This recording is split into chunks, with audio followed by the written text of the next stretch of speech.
Welcome to the Special Public Safety Committee meeting. I'm Councilmember Mitchell Englander, and I'm joined by my colleagues, Councilmember Mitchell Farrell and Councilmember David Rue. So thanks for being here this morning. So I wanted to call a special meeting of the Public Safety Committee to talk about one of the biggest and most important decisions before us in terms of what's going forward and selecting our new police chief. And we're honored here today with both the Los Angeles Police Commissioner, President Steve Soboroff, as well as Matt Johnson. So thank you, gentlemen, for being here this morning, as well as members of the public and others. We're going to have a discussion on sort of what we look at in our interest in the selection process, and but more importantly, a dialogue, I think, of what the process is going to be. One of the things that is being done from my observations in this process is a little more unique than what's been done in either previous elections and or certainly in any other department, and that is a very transparent public conversation, taking it on the road, going out there and getting feedback from so many different interests and groups and stakeholders for them to actually have a seat at the table and participate, which is the first time that I've seen, quite frankly, something like this to this degree and this depth and breadth. And I welcome that discussion and to find out how those processes are going as well. So let's go ahead and have public comment on that. First, Mr. Herman, if you want to come on up. And Mr. Herman, you've got numerous cards under numerous names, so we're going to scratch all those. You get 1 minute, and the only other card I have here is Eric Previn. So is there anybody else here who wishes to speak on public comment on this? No? Okay, you have 1 minute, Armando. So now, how will we have a new chief of police? I'll tell you how. First, we have to deal with constructively dealing with the population of homeless people that you have used excessive force with. And as a reminder regarding our health and safety at public meetings for access, dealing with 19955 of the Health and Safety Code section, and regarding Government Code 4450 and the 42 U.S.C. 1983, fuck you, Englander. All I have to say, if you're not going to stay on topic specifically, all I have to say is the chief of police needs to deal with people who are an insult to the public population. And what I mean by insult, not the new police, but rather elected officials who get away with doing bad things, and we need a chief of police to stop it. Stop the Rue incident, stop the Englander incident, and stop the Jose Weezer incident. And fuck you. All right, Eric Previn.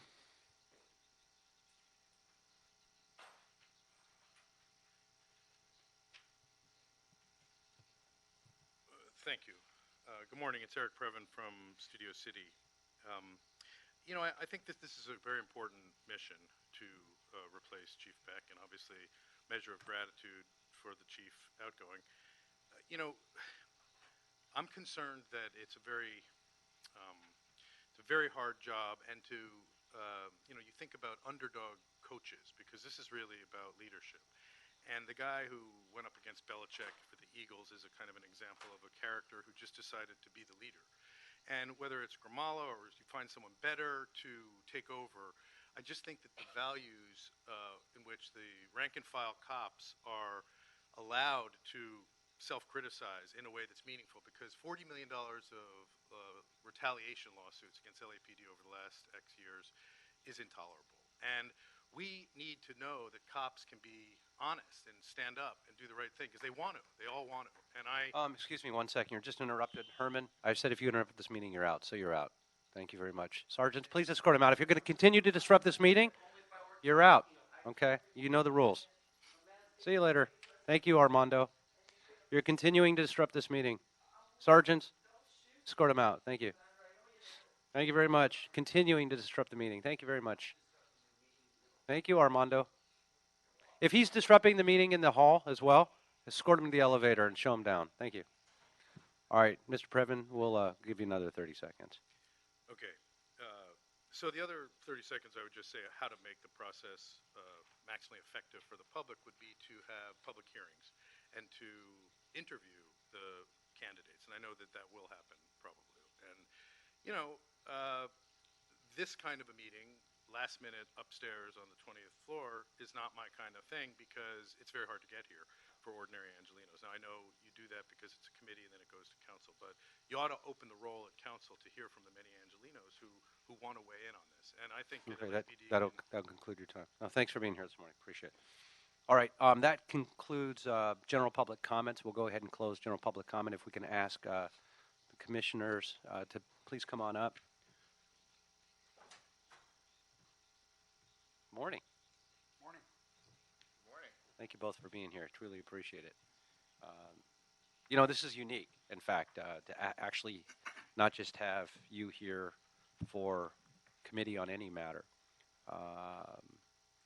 and to the full city council shortly hereafter, but to have this open and transparent dialogue because this is far more important than simply selecting and checking off boxes of qualifications and criteria and experience. This is far more important about the person who will be selecting to run what I feel is the greatest department in the world.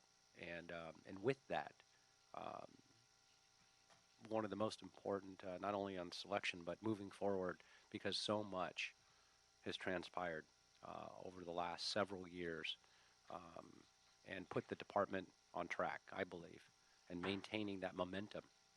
And whether it's the utilization of new technologies and equipment to recruitment and retention, there's many of the obstacles we have with homelessness and dealing with a lot of the sensitivities of so many different ethnicities and backgrounds and cultures, knowing full well the challenges before us with the Olympics coming in 10 years. Just a lot of different unique challenges. We are on the world stage as a department like no other, and always have been, and we're proud of that. Cutting edge, always open to changes, and we've changed a lot. And thanks to both of you as well in your leadership and the commission for implementing a lot of those policies and the oversight. So if you can sort of, let's start off with this, because I really want my colleagues to weigh in on this. Give us an overview of what is set forth by charter and what that process is so we all understand. So we read the city council motion. Well, it's a public safety motion, I think, that goes to the city council. So we want to cover that. So we will cover what the process is by charter and what we're doing by process. We'll also talk about the meetings that we have had. Matt has, Vice President Johnson has been to a number of the meetings. I've been to a number of the meetings. We'll talk about that experience of what's happened. You started by saying it wasn't to check the box. But, you know, in the back of my mind, I thought, okay, we're going to go do these. My opinion of what we need for the next chief changed as a result of these meetings. It was a great learning experience.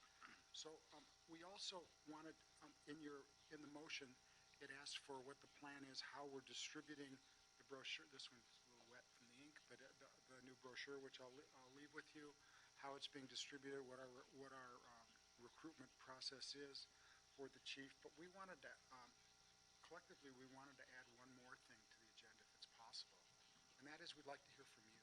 We'd like to hear from you if you want to comment on our process or on the community. I'd like to also thank Councilmember Joe Buscaino for being here and welcome him as well.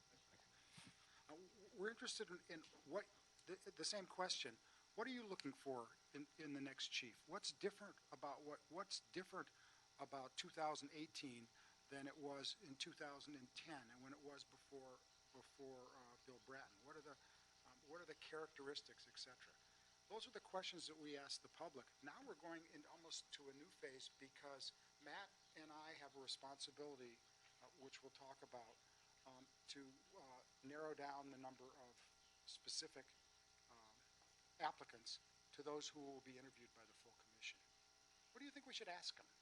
What kind of questions do you think we should? So I'd like to add that. To the agenda. So briefly, I'll go over the timeline in the charter. What the charter says is that the help wanted brochure shall go out by the Personnel Department. Personnel Department shall collect all of the applicants and turn those over to the commission. Because of the Brown Act, we have a subcommittee consisting of Vice President Matt Johnson and myself, which will look at all of those. We have asked, directed, Requested. pretty please. We want all of them. we don't want them to take anybody out. And let us do this. Let us do the separation, and then we will take those and then break them down into those who we think that the whole commission should interview and not. And that will start the process. At the end of that process, we will rank the top 3 candidates through a ranking system that we're going to come up with. You can mention kinds of things you think should be in the ranking system also. And we will hand that to the mayor. I was concerned. I was concerned because how do I know that the mayor doesn't already have an idea of who he wants? So we went and asked him, and we spent 2 hours with him. And I came away from that, and call me a lot of things, but I'm not naive. I believe that he is very interested, respectful, supportive of this process, and open to the rankings that come from the commission. And that was very uplifting to me, because this is, to do this right and to set the new snow tracks that you were talking about, Councilman, is a lot of work. It's a lot of work to do this right. It's real easy to do it wrong. So here we are. We're in March. We're on time. We're on budget, which I think is 0. But we're on time. The Personnel Department has finalized the brochure, posted the job announcement. We're discussing possible interview dates. We're starting to discuss interview questions and rating criteria. This plan has it's been in newspapers. Maybe we should go back a little bit. So Go ahead. when the chief announced his retirement, we immediately met the next day with our executive director, Richard T. Fank, and then with the personnel office. Because to your earlier point, getting public input was incredibly important to us. This is, as you said, we fully agree. This is a incredibly consequential decision that will be made for the city. The chief of police has a 5-year term. Their impact on the quality of life for our city, every council district, every diverse community in our city can't be overstated. So we really wanted to have an open and transparent process, and we wanted to get as much public input as possible. So in our conversations with the personnel department and internally with our fellow commissioners, we agreed that we wanted to have the community meetings that you referenced earlier. We did 5 community meetings. We did 2 in South LA, 2 in the Valley, 1 in West Bureau. We did 6, you're right. 1 in West Bureau and 1 in Central Bureau. We developed an online survey that we widely publicized, so folks that could not make it out to one of the community meetings could answer, fill out one of the online surveys. We also set up a number of different email accounts and let people know they could write letters in that were specific to this issue, so we could gather as much input as possible. And as Commissioner Sobroff said, it was very enlightening to go through that. We both attended a number of those community meetings, and in some instances it reaffirmed the opinions and issues and concerns that we wanted to have addressed, and in some instances it was eye-opening. One of the things that's very clear is that how complicated this city is, because the issues in the Valley are not necessarily the same as they are in South LA, and the chief of police has to treat every community equally. It doesn't necessarily mean you're going to have equal resources, but you have to treat their concerns equally and have to understand that you can't just solve one problem. There are many, many problems in this city, and you have to figure out how to balance that. So as Commissioner Sobroff said, this is literally fresh off the press. It was just finished early last week, or mid last week, and it has now is being circulated around the country. We wanted to go through that process first, because that gave us a lot of information to what we wanted to put in the brochure about what were the important qualifications that we would be looking for. We took the input, notes from meetings. So I went to 3 meetings. I have notes. And those notes, all the commissioners took them. Mr. Tefak takes them, and they wound up in here. So the communities speak. What this is what the communities also want in a chief of police. Let me just take one thing over. It's going to go to Police Executive Research Forum, International Association of Police Chiefs, California Police Association, National Organization of Black Law Enforcement Executives, Latino, Women Police, Hispanic, there are just hundreds of them. I'll leave that. I'll leave that with But the you. job announcement is going to those respective Yeah, so the organizations. job announcement is, so first of all, obviously everybody in Los Angeles and the command staff is well aware. I think, frankly, if you're in law enforcement, you know this job is available. This is the most attractive job, or certainly one of the 2 most attractive jobs in the country. But we did want to make it clear to candidates around the country that this was not necessarily only open to inside candidates. That we truly were doing a national search. We wanted input. We wanted candidates nationally. We've had success with candidates from outside the city previously, and we wanted to make it clear that this process was open. So, as Commissioner Sobroff mentioned, this brochure is going out to every organization. There's been direct outreach to lots of organizations, but we've also engaged Chuck Wexler, who runs PERF, which is the Police Executive Research Forum, which is the most prestigious policing organization in the country. They have members. Their member organizations are pretty much every large and medium-sized police department. So not only are they using their resources to get the word out, but he is specifically engaged to reach out to chiefs of police in other jurisdictions to say, hey, this is a job you should consider, and to let them know that firsthand that we are interested in reviewing candidates from across our country. And the other thing is, you'll see on the list, we also wanted to make sure that the word was out to, female police organizations, minority police organizations, whether it's, Black, Latino, Asian, Pacific Islander. So there's about 15 organizations that target those organizations that have been specifically reached out to get it to their members. And so that outreach has happened. So you feel we're casting a wide net? That is our intention. I mean, we're trying to do the best we can. Let's each take a minute and tell you what we learned from the community meetings. Can we do that? That'd be great. Question that we Let's do asked- that, and then let's jump into I mean, the question that we asked some Q&A. was, come up and tell us what you want in a new chief. And we have the obvious ones. Do we need a reformer? Yes, we need a reformer. Do we need somebody that believes in community policing? Yes, we need somebody. All the obvious things were in our minds, but some of the things that came up from people were really interesting. And I've written some of them down.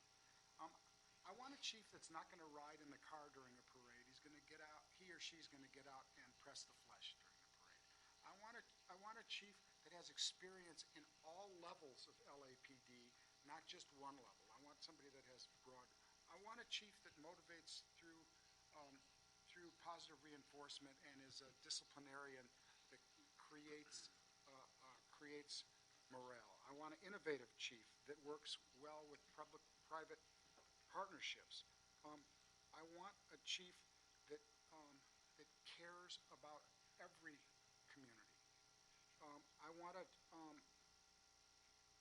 chief that understands how important walking beats are to Los Angeles in community policing.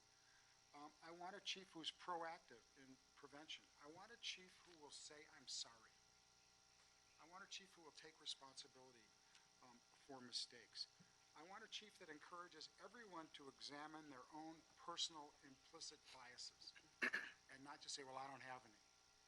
Because everybody does. And I want a chief that's willing to, I want a chief that can be a leader to review deployment. We have to have police presence. those are some of the things.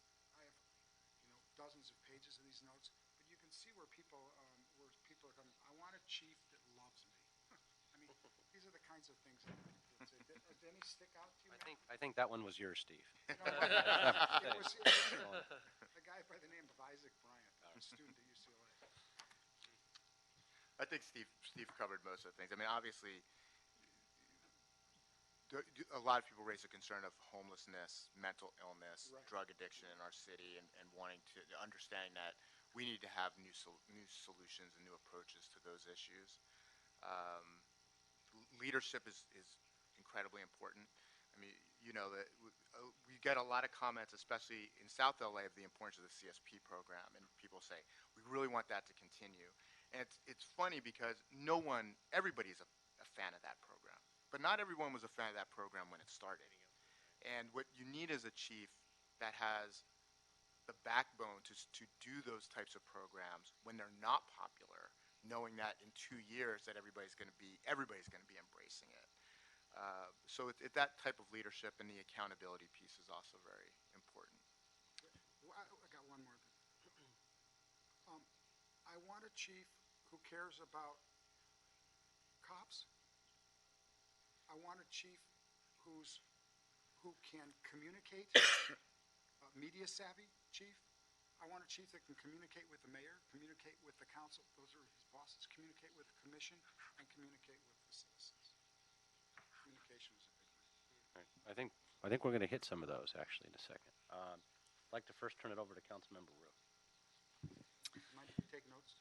Sure, sure. But, We're recording every word. first, want to thank you, Councilmember Chairman Englander, for the special meeting, and also thank you to the commissioners for coming here today. And first off, I am very, very impressed with the amount of outreach and the community engagement, and the fact that the first thing you guys did was talk about community input. And it's clear from your community input. Oh, and by the way, every neighborhood meeting I went to, I publicized your website and said, this is the time to get involved.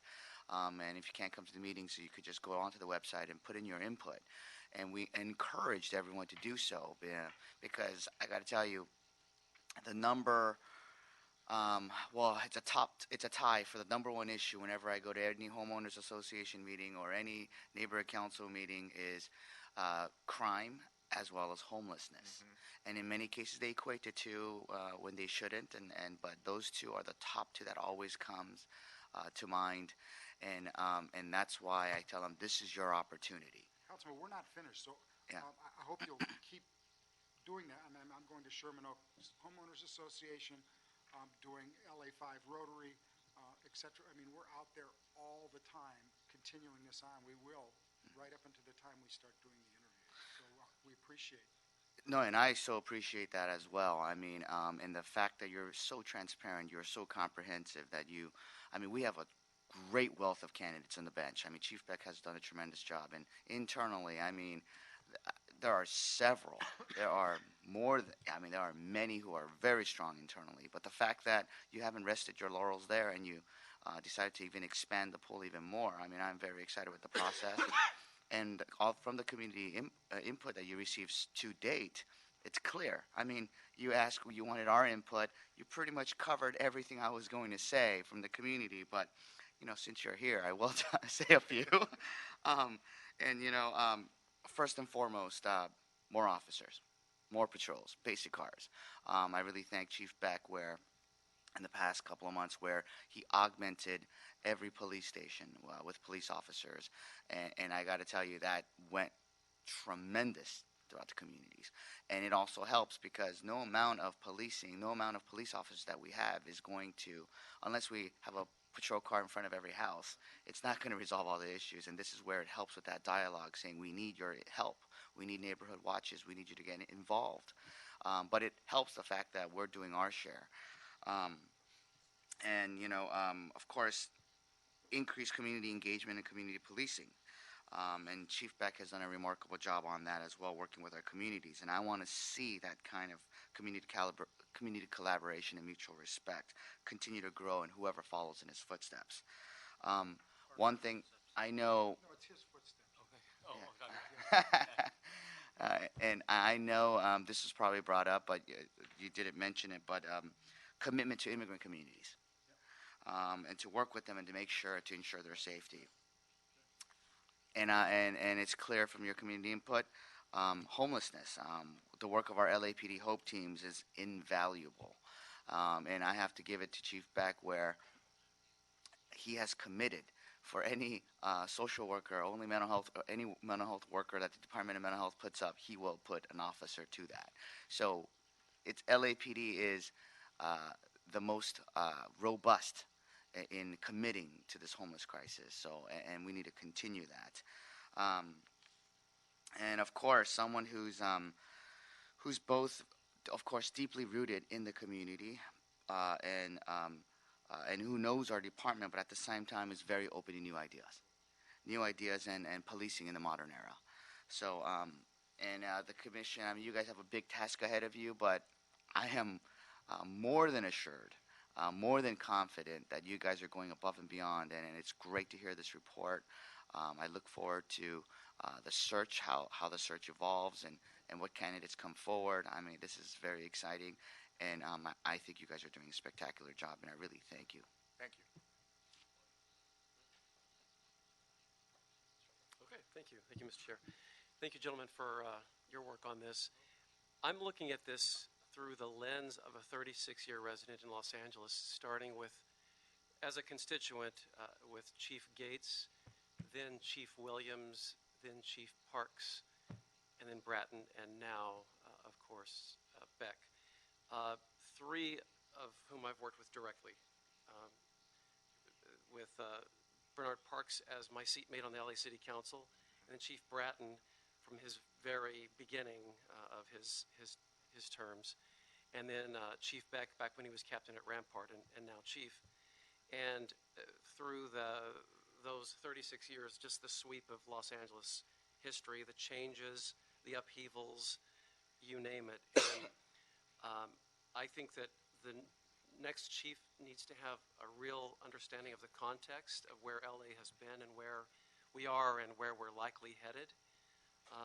And from the impact that Chief Bratton made on his broken windows, sort of promoting the broken windows theory and how effective I feel that was, and how influential that message was, and his incredible discipline and no-nonsense approach to serving Angelenos, and how he so ably, I think, struck that balance of standing by the force but challenging the force, the rank and file, as well as standing by the motto of to protect and serve for Angelenos, but also challenging Angelenos, and how I think what a powerful presence he was, a powerful and effective presence he was.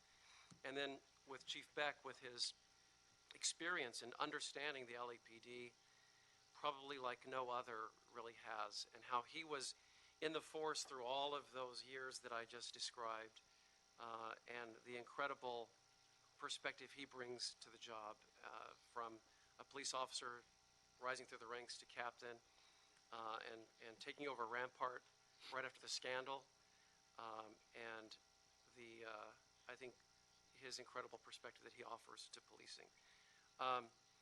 I think that the next police chief has to have a real innate ability to understand the diversity of Los Angeles, not just an intellectual understanding of it, or yes, I will be flexible and I will be open-minded, but an innate, natural, already there sort of understanding of the diversity of Los Angeles. I think that's really important, and has to have incredible respect for the rank and file, but has to have the ability to also challenge forcefully when necessary. Also, in terms of the ability to work closely with diverse groups, but also challenge some of the notions that come out of the commission hearings and public meetings and everything else that are unrealistic in terms of what public safety officers have to deal with. I think Angelenos have a real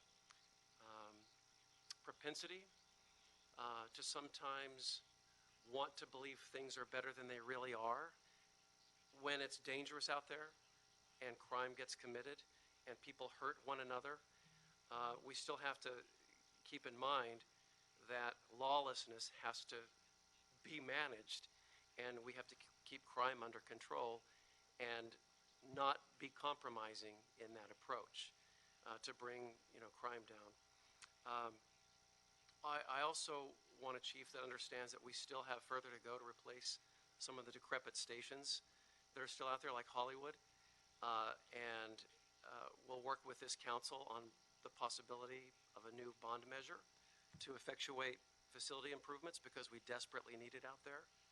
And also a chief that will support a growing numbers of officers commensurate with population growth in the city.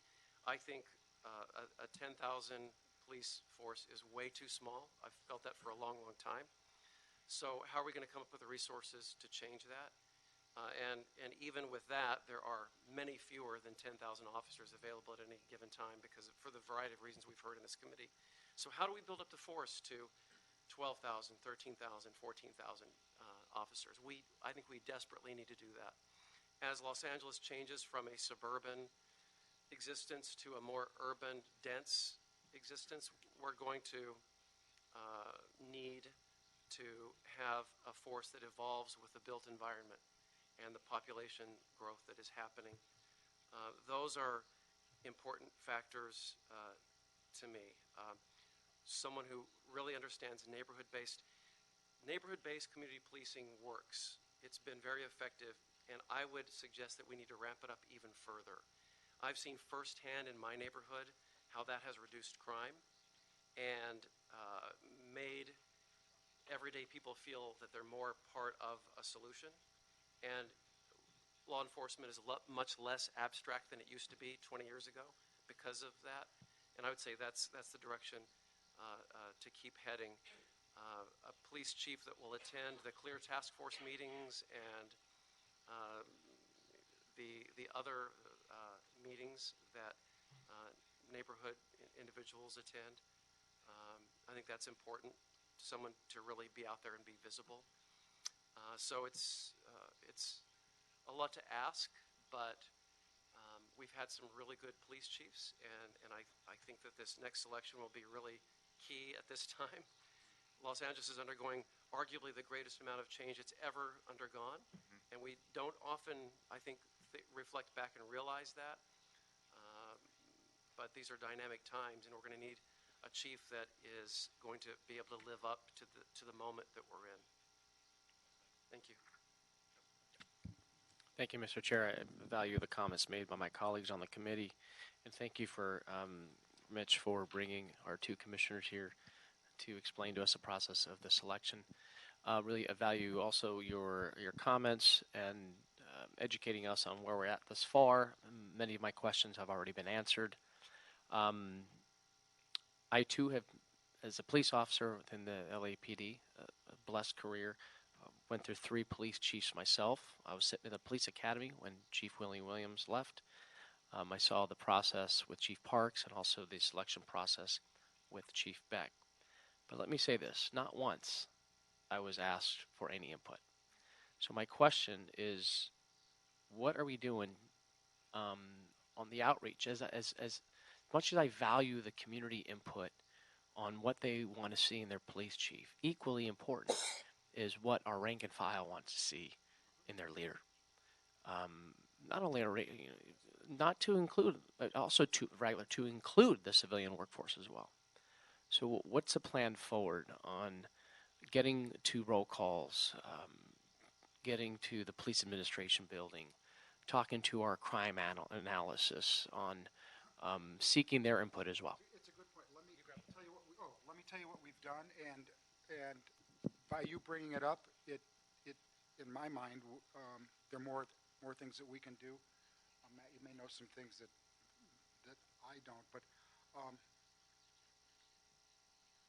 league, number 1, with all the directors. 2 is Command Officer Association. Did that yesterday. Is 3 out there talking to cops. Everyone we see, which is still a finite group. What you mentioned are broader ways to do it. Roll call, things like that. I've made notes on that. I think it's a really good suggestion. Yeah, I think both Commissioner Soboroff and I we both enjoy going into speaking to police officers at roll call and doing ride-alongs. I think we've probably done it more than most commissioners. And well, you can speak for yourself, but I always ask the question, I ask them what are their concerns, what are their issues with their day-to-day job, with the leadership, and get their concerns and issues, and it's always, I always learn something new at roll call, but then it's really in the ride-alongs when you spend a few hours with someone. By hour 2 is when you start really hearing the opinions of folks and what's working and what's not working. So, to be honest, that process has really started from day one on the commission. When I was appointed, I knew that my term was going to outlast the chief's term, even if he stayed the full duration. So, in a part of my mind, I've always been asking those questions about what's working, what's not working, what people would like to see, what priorities they would like to see, whether that's been with police officers, rank and file on patrol, to command staff, to people in all various community meetings as well. Appreciate that. And then, Commissioner, just to respond to a comment you made, Commissioner Johnson, and again, recognize and appreciate the effort on addressing concerns from all corners of the city of Los Angeles. So, following up on that feedback, how can you assure us that the selection process you're making will have equal concern for all corners of the city? Well, like from vacant jails in the harbor sure. to, as mentioned before, in the valley as well, Right. to some of the quality of life issues, community-based policing in South Los Angeles, and throughout the city. Yep.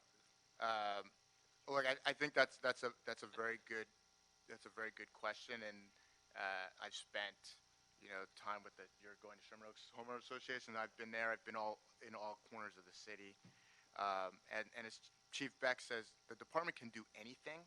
They can't do everything. So it's really finding that right balance, which is a ongoing process.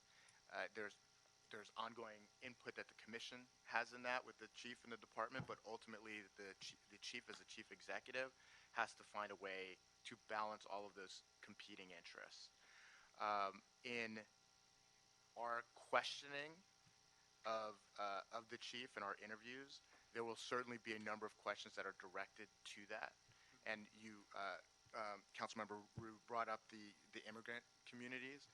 There are, the beauty of our city is how diverse it is. The diversity of our ethnic diversity, our income diversity, the diversity in the neighborhoods. A neighborhood in the North Valley is so different than downtown or San Pedro, and that those diversity of issues. So what one of the things that is just so important to me and Commissioner Soboroff and I talk about this a lot is someone that really just loves that about our city, that they truly appreciate that, they view that as our strength, not as a weakness, and really takes those concerns equally. Councilmember O'Farrell mentioned, I wrote it down, but I had it in a different way. He's saying somebody that had just this innate, and I wrote intuitive understanding of diversity and celebrates the diversity. And if you understand and love the diversity of this community, you know you have to police to the different diversity. And part of that is diversity in your ranks too. Our police force really, our recruitment efforts and everything else really reflect the diversity of the community. It's and lastly, if I can, Mr. Chair, for me, obviously, community policing is in my DNA. That's what led me to be a police officer and led me to my 8 years of being a senior lead officer. So falling in line with Chief Bratton's basic tenets of community-based policing, I expect the new chief to continue to embrace creating partnerships, problem solving, and the 3 Ps of community policing. That was a test question, I believe, for my P3 exam. And also a police chief that knows and the effectiveness. Beware of your box. Sorry, right. Too, that's right. Police chief that also does everything in his or her power to prevent crime. And what is, lastly, phase 2? Obviously, you mentioned that the top 3 picks will go to the mayor, but what would be the community rank and file outreach when those 3 names are submitted to the mayor? Or will there be? Well, I think historically, when we give it to the mayor, that's from our delivery of that information to the mayor. From our perspective, it's confidential. Historically, the mayor has made that information public. Not the rankings, but The rankings, Understood. the The rankings are certainly Understood, yeah. confidential, but Yeah. the 3 final candidates, my guess is, absent extraordinary circumstances, and frankly, the extraordinary circumstances would be if there was an outside candidate where it would be, detrimental to their current position for it to become public. But I would think, absent that, those 3 names would become public. My guess is the mayor will go through a very deliberative process at that time, getting council member and community input on those selections. But once we deliver the 3 candidates to the mayor, then it's his determination of who the final candidate is, obviously with council approval at the end. Okay, thanks for that. you know what the 3 Ds are now? 3 Ds, no. De-escalation, deployment, diversity. Right. There you go. Nice. And also a police chief that's going to avoid another consent decree. Yes. That's a good goal. That wouldn't hurt. So, Yeah, no. so consent decree. if I could, I wanted to go through some of my interests as well. There isn't probably a question, a concern, a thought in terms of community input, law enforcement input, elected officials, every stakeholder that has probably not come across a conversation that you've had that I can possibly think of. I'm sure everybody has, but I think there's something that needs to be recognized as well. First of all, I'm so grateful that you've reached out to every corner of the city. But I want a chief that recognizes we don't have 4 corners of the city. And I think that's been a big mistake from downtown for decades. It's a culture that needs to unravel. For example, when we say the West Side, if you tell people on the West Side in Homeby Hills versus Hollywood Hills, are you the same community? They'll be in shock you even brought it up in the same breath. If you suggest that to Chatsworth and Pacoima, to Sherman Oaks, to say, well, we've gone to the Sherman Oaks Homeowners Association, folks in Chatsworth will say, who? What's Sherman Oaks? Anything north of the boulevard, completely different constituency. So we have, in the Valley, makes up almost half the city, with very different cultures and communities and diversities in and of itself. I don't know that has really been realized, if you will, for what it is. And with that, deployment isn't reflected that way either. I did a meeting at Cupid's on Van Owen. Yeah. You know where that one is? That's right. Yeah. Absolutely. Yeah. Community meeting there. So. Absolutely. So I know you all recognize that, and Matt as a Valley Linjo, and Angelino from the Valley. Did you have that on Valentine's Day? That's At yeah. Cupid's? You know Cupid's a hot dog. So you have and recognize that, but I want a chief that looks at deployment in that form and fashion as well. It's really important because that Valley is the biggest bureau, and there's probably a lot of arguments, as we'll see with the deployment plan and what comes back with looking at that as possibly 2 bureaus one day. It's certainly big enough to be, if the Valley were its own department, it would be one of the largest police departments in the United States. So those are things to think about. Northeast. Same with Northeast. So I think we need a different lens. We've been doing a lot of things. A lot of things we've changed dramatically. We can highlight that. But there's a lot of things we do the same. And so somebody who's going to think outside the box and take a different perspective and look at how we're going to deploy and also even with new units that have come on board who would have thought that the mental health evaluation unit was going to be one of the most important units that we have. And yet, when we look at deployment out of the MU, there's so many inefficiencies. These are many folks that have to check in on roll calls downtown and then drive out to the valley. Right. It's 2 hours to get there, and then back. A lot of these things just make no sense. You should see the cars they give them. They don't give them the Yeah. top cars. Well, they're not driving the top cars. They're not taking the BMWs, but we won't talk about that here today. They should. Not on the agenda for good reason. So there's a lot of things. I think a collaboration with other city departments are really important. The police department is really run as a quasi sort of military-esque organizational chart that is siloed in many fashions in terms of decision-making, procurement, and I think there needs to be a lot more inclusion, which is often not discussed. A great highlight of that is what I call the Radio Fiasco, with me banging my head against the wall for possibly entering in one of the worst deals in acquisition, costing tens of millions of dollars on the table, that I had to personally get involved in and negotiate. That came directly out of, the department, rather than bringing ITA into the tent. The very people who are experts in, maintaining our technology infrastructure and procurement. So I think there's some dramatic improvements that we need to make, because for one, there's a lot of money on the table, and two, these are some of the most important resources and tools that are, quite frankly, rank and file have in the field. If you ask any officer what's the most important tool on your tool belt, on your Sam Brown, it's not their gun, it's their radio. And the decision in acquisition and procurement, and all of those things are important. And so I'd like to see a major shift in the philosophy of inclusion in that regard. The other thing is, speaking of inclusion, we often look at, we talk about the rank and file, and I was thrilled to hear Councilmember Buscaino bring up the civilian staff. We have a department not of 10,000, which is often what's talked about. It's 13,000. It's over $1 billion. Our PSR, our civilian staff, are the backbone, quite frankly, to our sworn. And particularly since there's finally a major shift in the move and a will to recognize and hire those ranks, and civilianize, rightfully so, and right-size the department for those types of positions.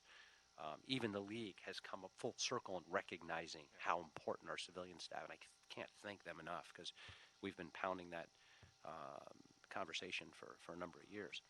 And so that's really important to be recognized here. But so are security officers, which are never talked about, and were sort of thrown into the department for a number of reasons, and park rangers and going out to libraries and parks. And those are two of the city facilities that are most vulnerable, that handle the most vulnerable populations, with children and seniors, and right now are sort of under attack with what's happening in the current state of mental health and drug addiction and addiction, and homelessness out in our communities. And so they have to be considered, and maybe even a discussion with some of our park departments. Mike Scholl, I think, should have a conversation, or libraries, because they are very much one of the core places and gathering places that we're ultimately responsible for and should be. So I'd like that sort of looked at as well. And then the last thing that I think we really have to have a conversation of during the selection process, this shall be, from my perspective, and I would ask you to make sure that this is a top priority to any chief that is being considered, is what are they actually going to do about our liabilities, workers' comp, and harassment that has plagued this department for a long time. Too many good officers get thrown under the bus and puts a negative light and a cloud over this agency. It costs the taxpayers millions of dollars, bad for morale. I mean, it's just, with what's been going on, and we haven't really seen a change and a culture change. and we can't train our way out of it, and we can't spend our way out of it. We need deep policies and somebody who has a razor-sharp, laser-focused commitment to affecting change that's measurable. And what specifically are they going to do, and what have they done in the past that their experience will lead them to making some critical change in that regard. And I think that has to be asked, and I'll bring that up in council as well. Gentlemen, I think that concludes this meeting. We do have one more speaker that came in, but I wanted to give you an opportunity for a quick close. I know we got 2 minutes to get to council, but I don't want to rush you.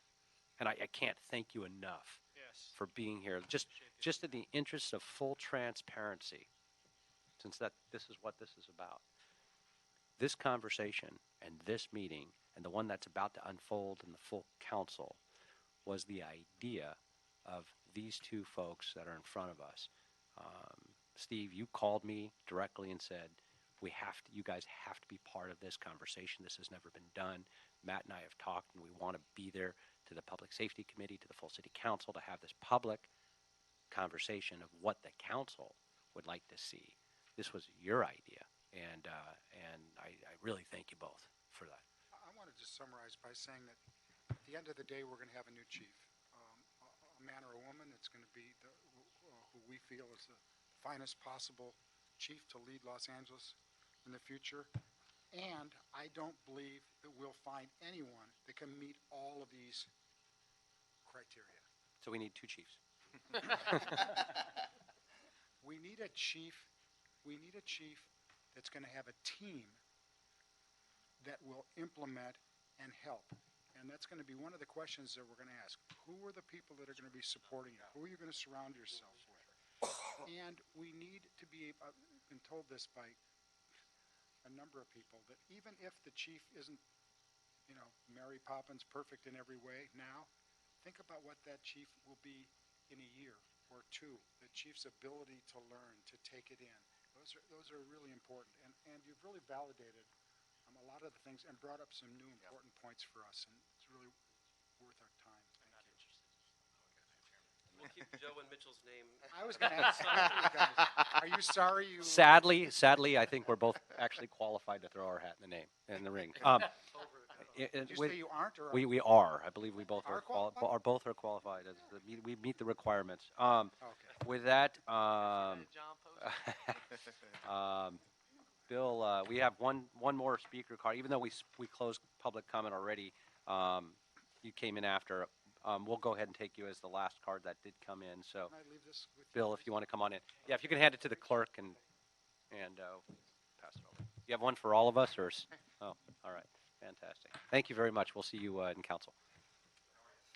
Bill, good morning. He knows why I said thanks. De-escalation. It's my favorite policy. I appreciate it. Thank you. Always. Hi, Bill Watkins here. Hollenbeck Division is where I live. Thanks, Mitchell. I came in late. I heard your comments. I appreciate what you're saying, and a need to increase our force. But I hope it's a pedestrian force, maybe is considered. Old school, Mitchell and Joe. Walking the beat. I'm against helicopters. That's after lethal force, that was the next thing I brought to the commission. And I don't go to those meetings much anymore. I cried myself to sleep when they came up with the escalation. It was a big deal for me. That's a huge deal. We're saving lives. Anyways, quickly, as I'll say down in council on the third floor, I think our budget needs to be at 50% for safety. We're at 42.3. It's getting close. But if we don't want to see graffiti and gangs, illegal fireworks, and excessive littering, those more minor crimes but annoy us, we got to get up to 50%. So with my little time, thanks. Thank you. Thank you for being here. Thank you, everybody. Thank you all for being here as well. We are adjourned.